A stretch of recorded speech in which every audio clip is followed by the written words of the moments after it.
protestante, especialmente los escritos de Martín Lutero, y de él yo adquirí una fuerte repulsión por lo que la Iglesia Católica representaba, porque yo veía a la Iglesia Católica como corruptora del Evangelio sencillo, complicándolo con toda clase de invenciones humanas que no tenían por qué estar allí, y que no estaban allí al principio.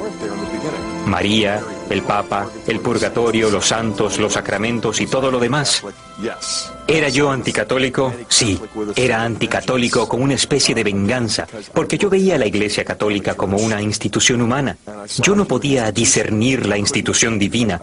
Es muy parecido a cuando alguien oye hablar maravillas de los vitrales de una parroquia en particular. Va uno allí, se para en la acera y mira, y lo que ve son estas ventanas de cristal de colores y piensa, ¿y por qué tanto alboroto? No tienen nada de particular, pero no las mira desde adentro, y eso es lo que la oración y el estudio me llevaron a ver. Yo miré a la Iglesia Católica desde adentro y descubrí el trabajo de Jesucristo, mi Salvador. Hoy, Scott, su esposa Kimberly y sus niños viven en Steubenville, Ohio. Scott es profesor de teología en la Universidad Franciscana y toda la familia es ahora miembro de la Iglesia Católica. El viaje de Scott hacia la fe católica comenzó cuando empezó a cuestionar una de las enseñanzas básicas de Martín Lutero, sola fide. Lutero, junto con Juan Calvino, discrepó de las enseñanzas de la Iglesia Católica. Ellos sostenían que la justificación o el perdón de nuestros pecados por Dios sucede solo por medio de la fe. Ellos propugnaban que solo tenemos que creer en Dios y nuestros pecados serán perdonados, que solamente creer en Dios nos asegura el cielo. No importa cómo decidamos actuar o responder a ese amor. Esas ideas crearían una enorme división dentro de la Iglesia Católica y marcan el comienzo de la Reforma y la aparición de las iglesias protestantes. Scott Hahn, después de cuidadoso estudio y oración, llegó a descubrir el hecho histórico de que Lutero y sus seguidores hicieron cambios en las Escrituras para ajustarlas a sus creencias personales. Martín Lutero y Juan Calvino habían malinterpretado y falsificado las enseñanzas de San Pablo sobre el punto de justificación por la fe. Al insistir que la justificación es solo por la fe, Lutero tuvo efectivamente que insertar la palabra alemana solo en Romanos 3:28, y una vez que lo hizo, lo convirtió en su grito de batalla. El lema de la Reforma protestante era sola fide, solo la fe, una frase que San Pablo nunca usó, una frase que Lutero tuvo prácticamente que inventar. En efecto, una frase que el Espíritu Santo solo inspiró en uno de los autores del Nuevo Testamento, San Santiago, en la Epístola de Santiago 2:24. No es solo por la fe que el hombre se justifica. Por eso es que Lutero llamó a la Epístola de Santiago una epístola de paja, porque contradecía lo que él estaba convencido era el Evangelio, el puro y simple Evangelio. Mientras más yo empezaba a comprender que el Dios que justifica es un Padre, y al justificarnos Él no solo está exonerando o perdonando a criminales como juez, sino que Él está adoptando y reconciliando a los hijos e hijas con Él mismo a través de su Hijo eterno. Más cuenta me daba de que la justificación no podía ser solo por la fe, porque así no es como una familia funciona. Es imposible para una criatura simplemente decir, mira papá, yo te creo, y eso es suficiente. Yo no tengo que obedecerte, pero por gratitud y porque tengo buen corazón te obedeceré si me parece. Pero yo no tengo que obedecerte para ser tu hijo. Bueno, esta clase de actitud es rebelión y es lo opuesto a la fe. Así que mientras más me adentraba en los escritos de San Pablo y comprendía mejor los antecedentes de compromiso de Pablo, más me daba cuenta de que Lutero lo interpretó todo muy mal. Los primeros protestantes también enseñaban lo que era llamada sola scriptura, que las escrituras por sí solas son la fuente de toda la autoridad en la Iglesia, que la tradición en la Iglesia y lo que ha sido transmitido por los primeros apóstoles al resto de la Iglesia en los siglos subsiguientes no tiene autoridad alguna. Descubrí que en ninguna parte la Biblia enseña que las Escrituras solas son nuestra única autoridad. Por el contrario, descubrí que la Biblia señala la sagrada tradición como se encuentra en Tesalonicenses 2, 2:15 y en 3:6. Pablo dice: conserven las tradiciones que reciben de nosotros, por escrito o de palabra. Así que tenemos la escritura y la tradición oral, y a los tesalonicenses se les enseñó que tenían que conservar ambos. Para Scott, el punto final para el que tenía que encontrar respuesta era el papel del Papa. ¿Quién era este hombre? ¿Y tenía él en realidad la autoridad para ser el pastor de 1 billón de católicos en todo el mundo? Scott encontró la respuesta en las Escrituras, cuando Jesús escoge a Simón Pedro para ser el primer papa de su iglesia. Esto ocurre en el capítulo 16 de Mateo, cuando Jesús le da las llaves del reino. Todo comentarista católico o protestante que explica esos versículos sabe que Jesús estaba citando a Isaías 22:22, en donde el hijo de David, el rey Ezequías, le confía a uno de sus ministros reales las llaves del reino para que todo el mundo sepa que este hombre, Eliakim, ya no es solo un ministro real. Él es el primer ministro porque tiene las llaves del reino. Así que antes de esto, Pedro era uno de los 12 apóstoles, uno de los ministros. Pero una vez que Jesús le confió las llaves del reino, esto quería decir que Pedro era el primer ministro. Y eso era algo más que un puesto, era un deber. Así que aquí vemos a Jesús, hijo de David, estableciendo su reino a través de sus apóstoles. Y como dice en Mateo 19, Jesús les dijo: se sentarán en 12 tronos para juzgar a las 12 tribus de Israel, pero uno de ustedes será el primer ministro. Por lo tanto, al estudiar la Biblia, descubrí que no solo sola fide era falso, sino la sola escritura también. Larry y Joetta Lewis tenían sólidas raíces en su crianza protestante. El padre de Larry había sido pastor de la Asamblea de Dios, que inculcó en su familia el amor a Jesús y los guió en su fe. Larry mismo había sido ministro de varias congregaciones en denominaciones que fueron desde Metodistas Unidos hasta Bautistas del Sur. Él siempre consideró su teología como un viaje para descubrir los complejos misterios de las Escrituras. Mis padres me criaron para tener un profundo y duradero amor por Cristo y un tremendo amor por las Escrituras. Mi teología era muy parecida a un gran rompecabezas al que le faltaban piezas aquí y allá. Así que uno trataba de que las piezas encajaran. Imagínese armar un rompecabezas y tener una pieza en la mano que no parece ser de allí. Y lo único que usted hace es mirar la pieza tratando de encontrarle acomodo. Bueno, pues esto es muy parecido a la forma en que yo trataba de hacer funcionar mi teología.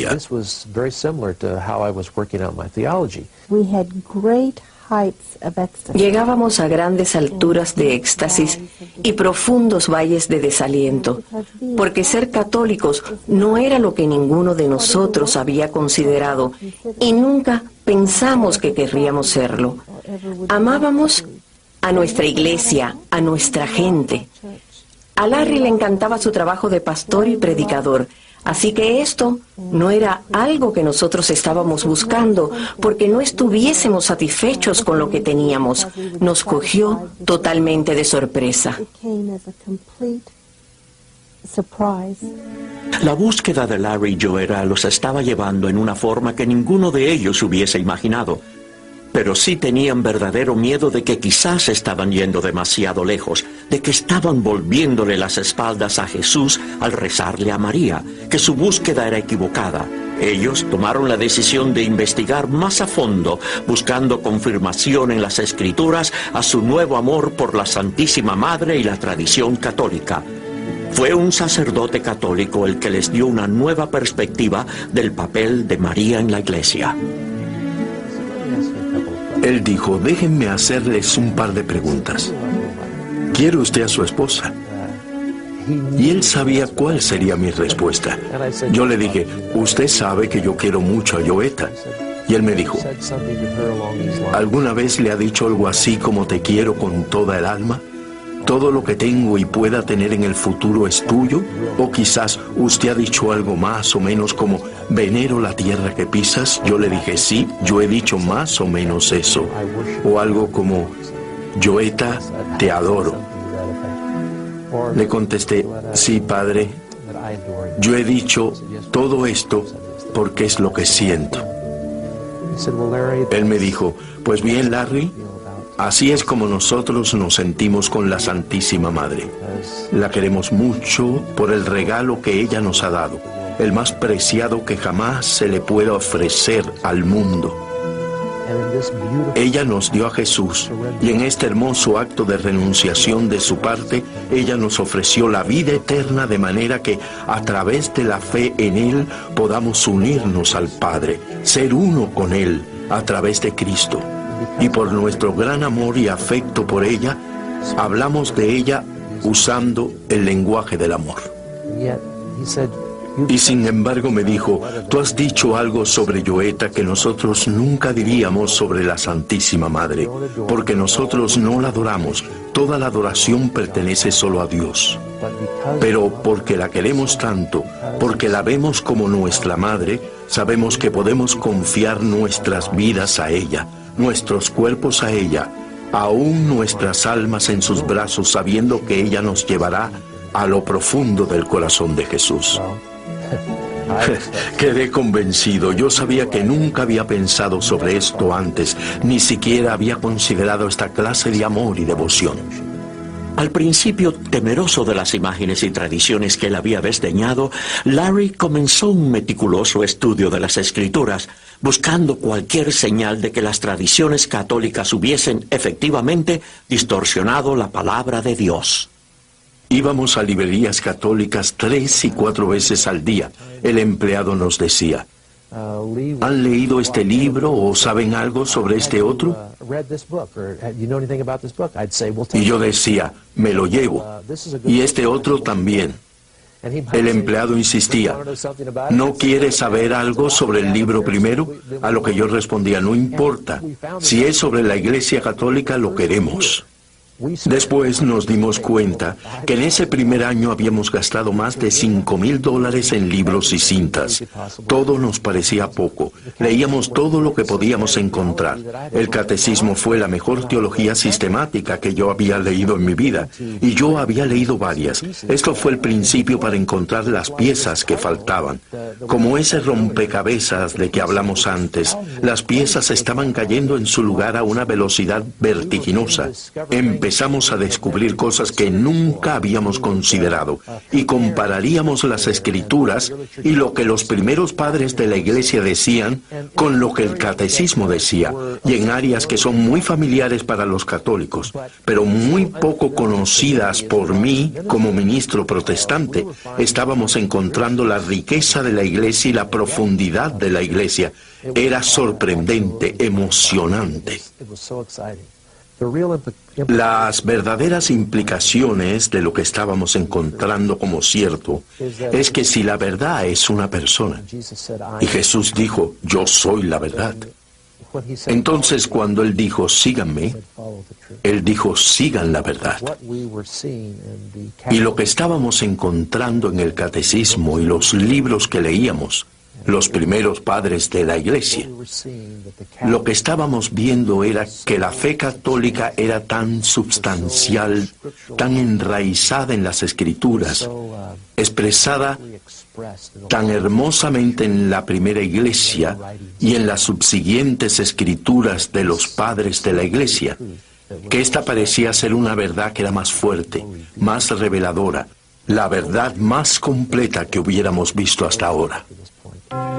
Las Escrituras nos dicen que cuando Jesús fue ante Poncio Pilato el día de su crucifixión, Pilato le dijo a Jesús, ¿eres tú rey? Jesús le contestó, tú dices que yo soy rey. Para esto nací y por esta causa vine al mundo, para ser testigo de la verdad. Todo el que es de la verdad, escucha mi voz. Y Pilato le contestó a Jesús, ¿qué es la verdad? Marcus Grodi era un ministro luterano muy identificado con su congregación. Él sentía una profunda responsabilidad personal de guiarlos a la verdad. La búsqueda de la verdad es la mejor forma de describir mi viaje para llegar a la fe católica. ¿Cómo sé yo lo que es verdad? Como pastor, Primero yo quería ser el mejor pastor posible para poder algún día presentarme ante el Señor diciéndole que yo había hecho mi mejor esfuerzo, dado los regalos y el talento